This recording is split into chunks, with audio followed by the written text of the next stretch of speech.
Hey guys, welcome back to the channel by ByMWu. I'm ByMWu, aka Marianne, and today we have episode 29 of the knitting podcast that we host here. It's a little cozy space on the internet where we talk about things crafty, primarily knitting. And I am honestly just gonna jump in today because I meant to film this earlier today, but I was working on my main whip because I wanted to get it to a point where like it was a little bit more visually interesting.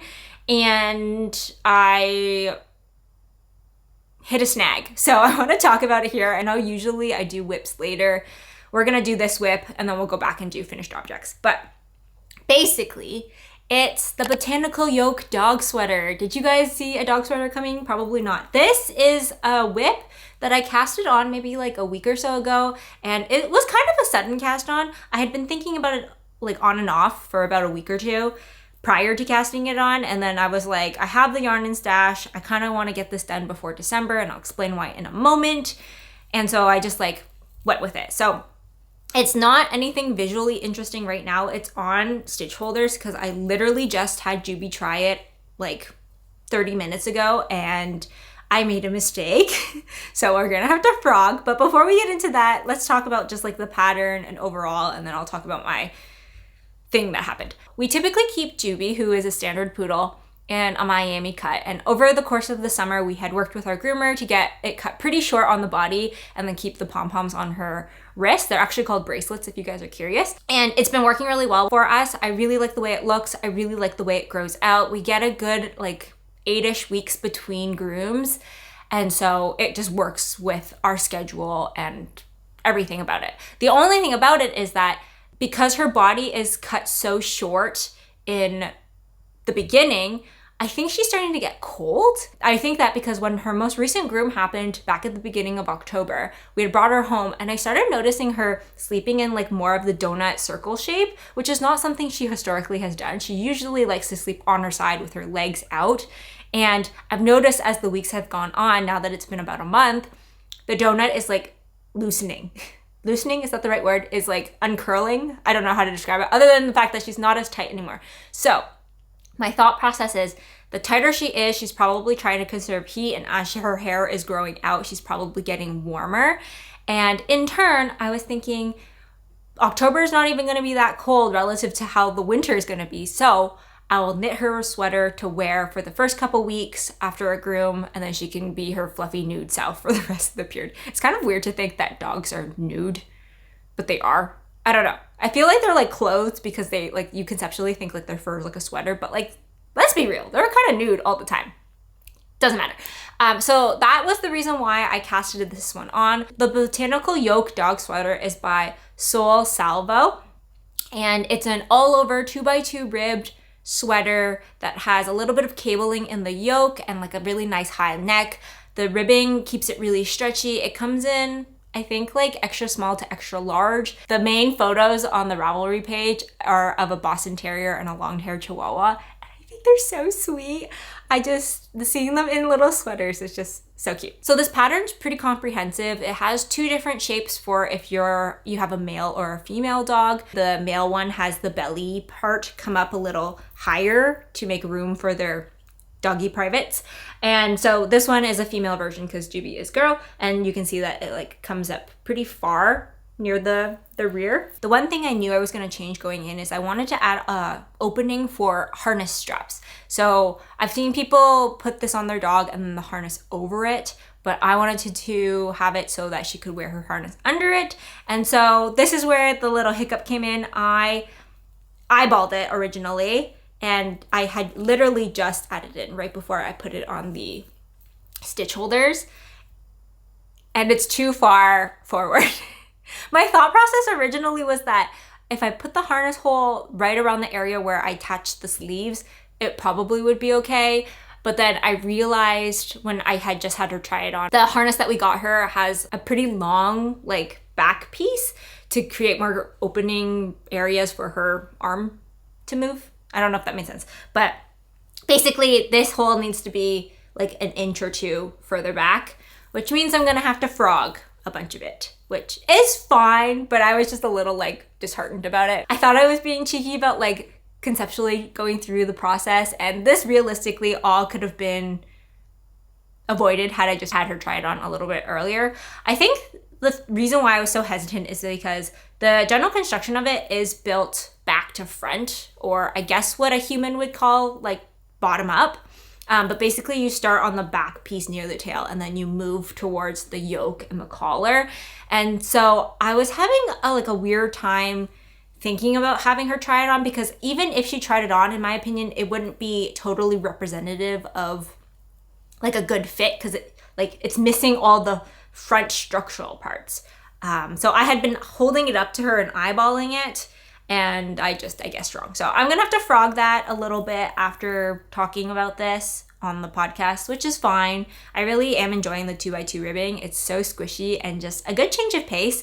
And this is one of the only projects that I have in the round right now, which I love to knit. So I will do that afterwards.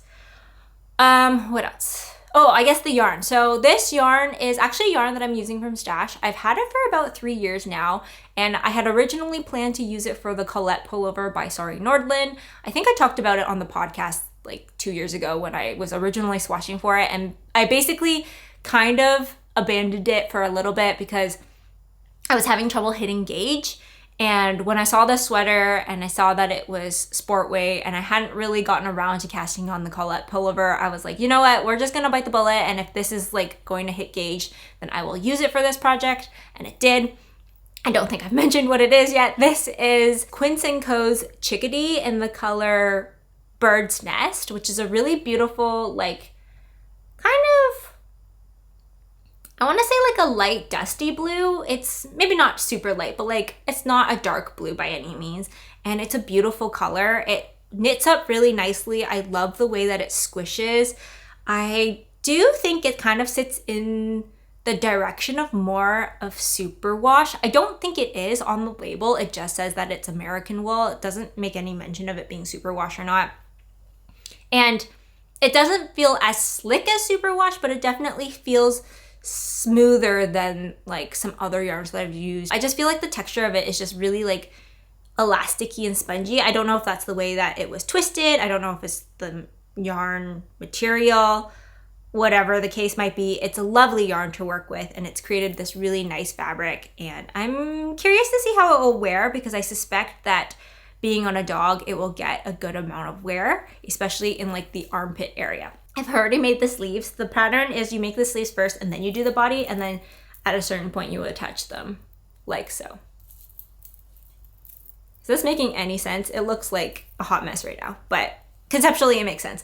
The pattern so far has been really well written. I've had no problems with it. It has been a lovely knit. I really want to get it done before December, which is when her next groom is. Hence the kind of random cast on and working on it a lot, because it is my main priority to get off my needles. Okay, I am gonna do the finished objects also out of order. Typically I like doing them like order of completion, but I wanna share the exciting news.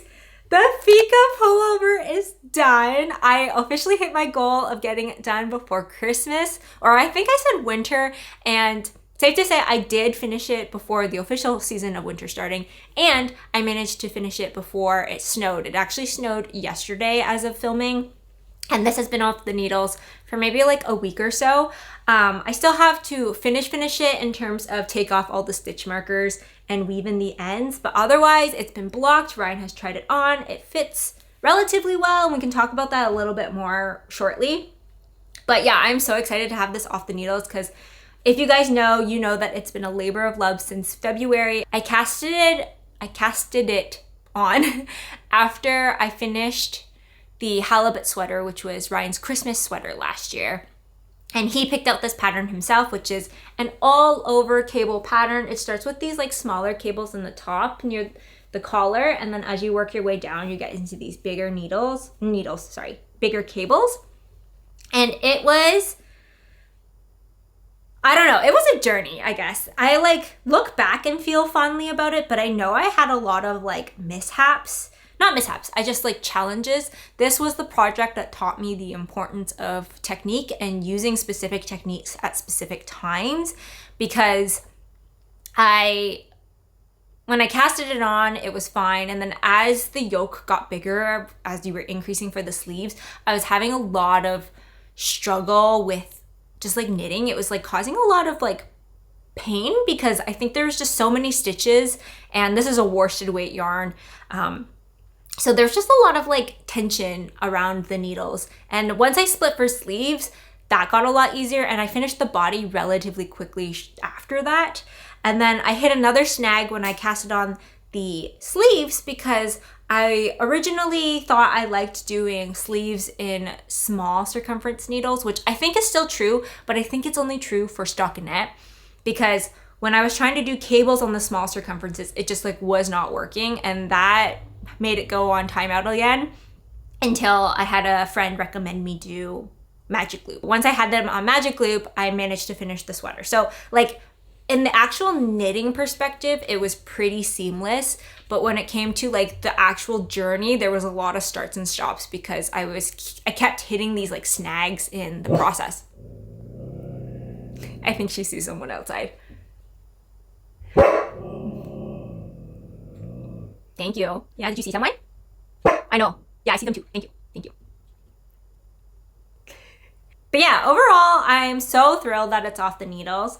In terms of fit, so this pattern is by Sari Nordlund. I believe Sari Nordlund had originally designed this to be for females, and that's not to say that it is like totally going to be gender exclusive. Like at the end of the day, I think you can wear whatever pattern you want to knit, but I think from a grading perspective, it was graded with the idea of probably slimmer shoulders and maybe a little bit more bust circumference. I did make this for Ryan. So he is a guy who has broad shoulders, and I ended up just sizing up to making one that fit in his circumference. So it is a little tighter than I was expecting, and I don't think that's any fault on the pattern, and it's just execution wise, I should have thought about that a little bit more. It fits pretty nicely, but it definitely is snug, whereas I think on some of the photos, like the sample photos, as well as some of the existing project photos, it fits a little bit more loose. Ryan says he likes it, so as long as he's not annoyed about it, I will take it as a win. After we blocked it, the cables just look so much cleaner, which I was a little worried about because this is my first actual all over cable sweater. And it wasn't till the end where I started getting back into like the groove. And so there are a couple cables that I think could have been twisted a little cleaner. Not anything detrimental, just like hindsight 2020. But yeah, let's give it a moment. Take a moment and appreciate the cables. Something I did notice is that I think the cables, I twist one way cleaner than the other. So all of these ones, what are these? These are right twisted cables? I don't know. One of the cables, I feel like they like generally twist more evenly than the other ones. I don't know if that's a me, well, it's probably a me thing, but is that a common thing that happens? Not sure. In terms of yarn, so this is the Rerum Natura's Gilliatt in the color Povire Blanc. I'm sorry, my French is really bad. I think when I had originally asked him, he said he wanted a cream, and this is not quite a cream. It's kind of more of like an oatmeal wheat. Maybe not wheat because it's not very yellow toned, but like more of an oatmeal color, I would say. It's really lovely. The yarn blocked out really nicely. I had talked historically a lot about how working with it, it's very dry. It has a lot of texture, but it's not scratchy. But it did mean that there was like a lot of like friction in terms of especially using it with the red cables from the ChiaoGoo needles. But the blocked fabric is so soft and so squishy, and I think this will be a really lovely like thick wool sweater for the winter. Ryan hasn't worn it yet, but I'm hoping he gets to wear it soon because the days are getting a little colder, and yeah, it'll be nice to have a cable sweater to wear, especially in the cold days. I think that's everything to say. It's a really lovely pattern. It's a really lovely yarn. I'm really happy that it's off my needles. It just feels so good to like finish something that's been a long-term whip, and he gets to enjoy that. I still need to take finished object photos, and then once those are done, it will be in Ryan's hands. That's the Fika pullover. I can't believe it's done. The next two finished objects are both cashmere, and they're both related because there are both test knits for Ines. You guys know I love Ines, so I won't go on about that. But basically, this first finished object is the Mochi Slipover. This is a test knit that I worked on for her that I finished maybe like 2 weeks ago at this point. And it's a beautiful like slipover vest.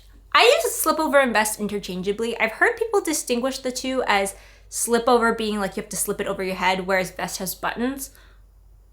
I don't know if those are like technically correct terms, but I apologize because I will continue to use vest and slipover interchangeably. This is a beautiful garment that is the sister slipover to the Matcha jumper, which is a project that I adore. I have two. I plan on making another one eventually. And the main premise of it is that it's a classic boxy sweater and slipover that has saddle shoulder. So it has a really nice like clean, how do I show this? Shoulder line there. It has twisted ribs for the finishing, so it's nice and clean. And just the overall knitting experience for both the Matcha and the Mochi are just so lovely. It's all knit top down, mostly in the round, apart from some short row shaping. There's a little bit more flat knitting on the slipover just because you're not increasing for the sleeves. But both experiences are still really nice, and I'm so happy with how it looks. I think it's just so beautifully done, and it's one of those pieces that once you have it in your closet, you're like, this is going to be a closet staple. It's just so nice. And then the extra cherry on top is that it's knit in cashmere. Just for transparency's sake, I actually purchased the yarn at a discount, and this is Cardiff Cashmere Classic in the color Zoe, and it's this beautiful deep green color. It's got a little bit of like a teal-y look to it, and it's that kind of color that is a color, but you can wear it like a neutral. Sorry, I have like fluff in my face. I got a ton of wear out of it last week when it was above zero because I like to wear it with a long sleeve, and it's now a little too cold for slipovers in my opinion because my arms get cold when they're not covered in like sleeves. So it has not been worn much recently, but I love the way it fits. I love the way it looks. The cashmere is extra nice because it's a nice light garment, but it's really warm and soft. And this is my second cashmere garment. I made the Elizabeth blouse also in Cardiff cashmere earlier this year, but I've worn this one more just because when I finished the Elizabeth blouse, it was like in the springtime. And so maybe I should pull that one out now that it's a little bit colder. But yeah, great knitting experience. Great garment. I have nothing but good things to say, and I believe this should be coming out in a couple weeks' time.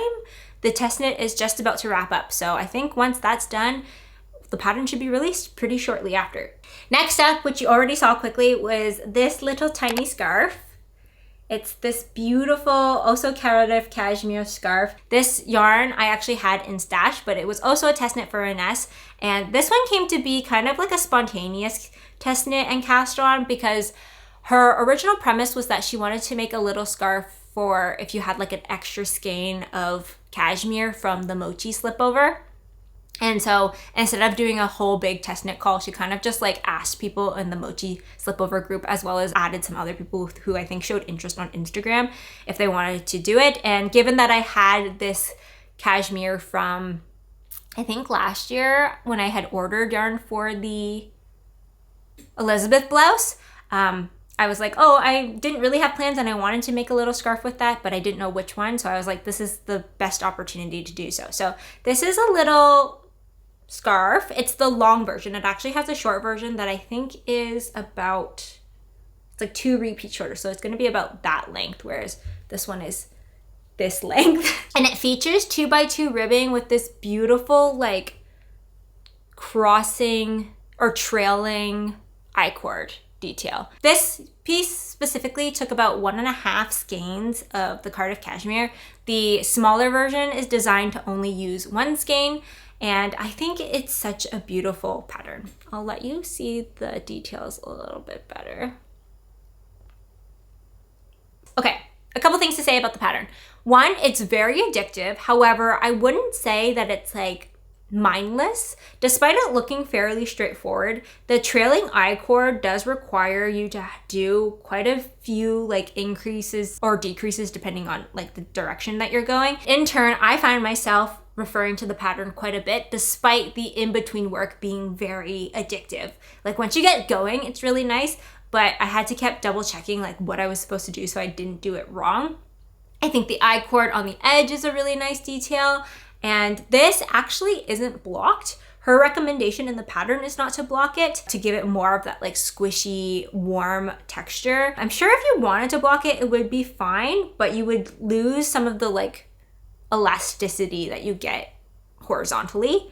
I think eventually I will probably either steam block it or wet block it after some wear, maybe at the end of the season, just because like I think for hygienic reasons, I want to wash it before I store it away. But it's been really nice, and I actually put it on Juby the other day because I just thought it would look so cute against her fur, and so I'll insert a photo of her wearing it. I think it's so cute. I think the only comment that I would say that I'm not a huge fan for this pattern, but I don't know if you would be able to do differently, is the wrong side. So this scarf kind of looks reversible, but the reality of it is that it's not actually, I mean, it kind of is, but it's not symmetrically reversible. But because of the way I-cord is made, the back, you can see, has like these kind of trailing stitches as you're making that I-cord. So in my opinion, the back doesn't look as clean. And when you wear it as a scarf, which this one's supposed to be wrapped around twice, or at least that's how I wear it, sometimes the like backside comes and faces forward.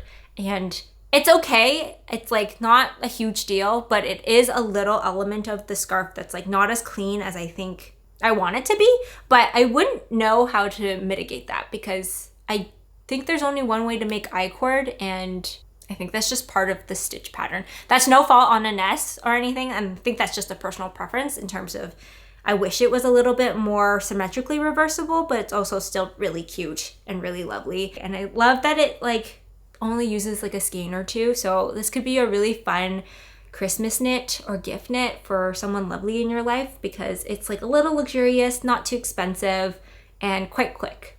I think I did mine in about 4 or 5 days. So those are my 2 other finished objects, and I'm so thankful to Ines for letting me test knit for her. Her test knits are always so fun, and so like I just love the way that they're structured and her pattern and the way her brain thinks. I think she is definitely one of my favorite designers. And it might be a little biased because I've just done a lot of her projects, but I don't know. Everything I've made from her, I've always adored, and I love how elegant and classic looking they all are. Let's get into the whips, which they're all cardigans. I think I've said this historically, but my knitting definitely goes in cycles, either color, either pattern types, or like knitting techniques, or whatever the case might be. I definitely like work in groups, and then as I finish batches of stuff, I like move into the next one. So I'm clearly in my cardigan phase. 2 of them have previously shown up on the podcast, and I will be honest, they haven't gotten a lot of love recently just because I've been working on all those finished objects, and I casted on a new whip yesterday, which I'm really excited about. It is also a cardigan, and quite frankly, I didn't have any business casting that one on, but I did it anyways. I'm gonna just quickly run through the first 2 cardigans, and then we can talk a little bit more about the other one. So the first one here is the Eva Cardigan. It's pretty much in the same spot that you guys saw last time. I have officially split for sleeves, so I'm now just doing stockinette back and forth, but it doesn't look too different. This is the Eva Cardigan by Petite Knit. I am knitting it in the recommended yarn, which is Sandnes Garn Pure Gynt in the color Matcha, which is this beautiful vibrant green. I adore it. I think it'll be so fun to wear, especially in like kind of colder, gloomy days. I am really gravitating towards this like yellowy green recently. I think last time I said it reminded me of pistachios. When I just took it out now, it reminded me of a pickle. So it's gonna be like a weird pickle, matcha, pistachio, no, I think I said avocados last time. It doesn't remind me of pistachios. Maybe a little bit. Anyways, it's gonna be like a weird food green color. I love it.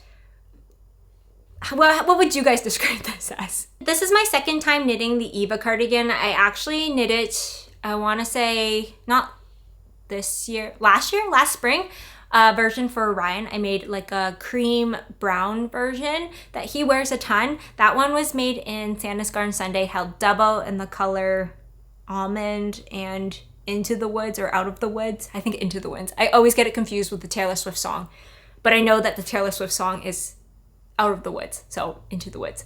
But I think I'm gonna like this one better. One, because I actually gauge swatched for this one, so it probably will be better fitting. And two, I think I just like pure Gynt better. I like working with it better, and I like the way it wears better. I think just the rusticness of the pure Gynt makes it more wearable or like have better longevity, because I was looking at Ryan's version of the Eva, which I have here. I could have showed you earlier. So sorry. This is the Out of the Woods and the almond color together. And it's actually pilled quite a bit. Can you see that? I hope you can see that. It's not anything that a deep pillar can't do, but out of all the garments that I've made and I wear quite frequently, like this is the one that's shown the most wear. And it's not bad by any means. Like I said, like once you depill, I think it will look brand new. But the fact that it's been pilling at all maybe is a testament to how soft the yarn is.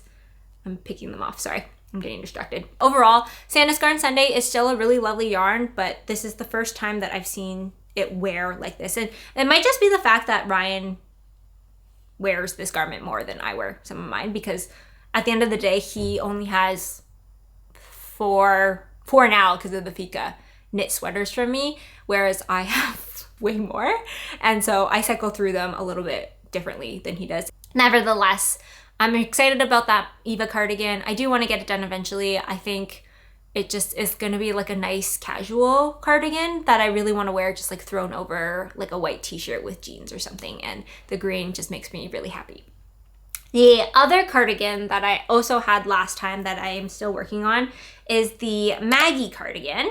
This is also a repeat pattern because I had made it earlier this summer, but I made a t-shirt version. This one is a beautiful red cardigan version of the Maggie. I do plan on making a long sleeve version, and this one's an extra fun project because I'm knitting it as a knit along with one of my knitty friends, and we're actually making the same cardigan. So same Maggie cardigan in the same color yarn, and the same type of yarn, and we're both making long sleeves. We originally had talked about hitting a November deadline on finishing the body. We're both behind schedule, but that's okay. The final like hard deadline is for Christmas, and so we still have like over a month and a half away, and I am about 3 centimeters away from the finishing the body. And I think when she mentioned it, she was like halfway through the body, so I think we'll get there in time. I think it's just a matter of putting her head down and like not getting distracted. But also, if it's just for fun, like if we don't hit it, I'm not too worried about it. Quickly, this is I don't think I talked about it the Eva either, but both of the Eva and the Maggie cardigan are European construction. So you have the back shaping of the shoulder first before you pick up stitches, and then you build the front yoke, then you split for sleeves, and then knit in the, not round, but knit back and forth for the body. So I am, as you can see, done quite a bit of the body. Then I have to do the button band and the sleeves, but I'm hoping that will be pretty smooth sailing because this is just stockinette, and we love stockinette here. So this version is made in probably one of my top favorite yarn combinations, which is Knitting for Olive Merino held with Knitting for Olive Soft Silk Mohair, and it's just lovely to work with. The mohair is really soft, the merino is really lovely. The colors of both of them are red currant, and I talked about it in my last podcast episode. The merino is a pretty nice true red, but the red currant mohair is a little bit more orangey. Not terribly so, but definitely different. But knit together, they're really nice, and the vibrancy of like the punchiness of the red comes from the mohair, in my opinion. I think especially because the silk core is definitely picking up the dye a little differently from the mohair, so you can see the like silk in there. Hope that's catching up.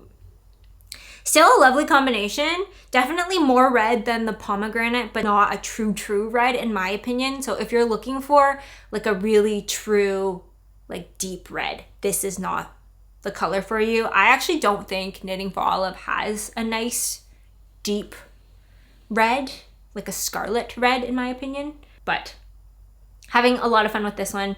I have been not forcing myself, but like telling myself that I should just do a couple rows every day to get it done. And so that's what I've been doing for the last week. I think I'll finish the body relatively soon, hopefully, if I don't get too distracted by my new cast on, which is what we will talk about now.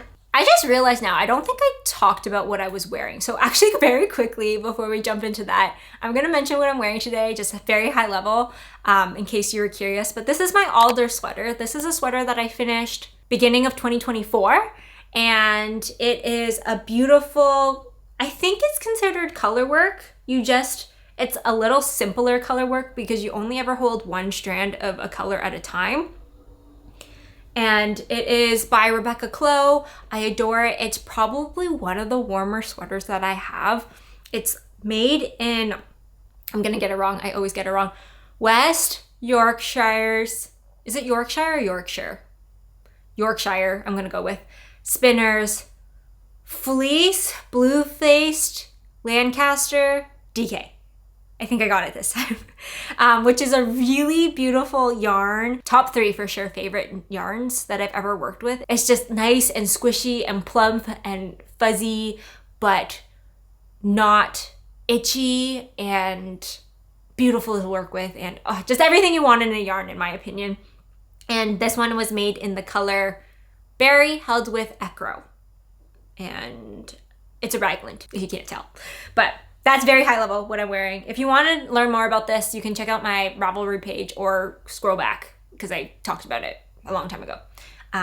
The reason why I remember to talk about it is because I'm actually using the same yarn again for my new new cast on, and I'm holding it with Siri lace, and that is creating, ta-da!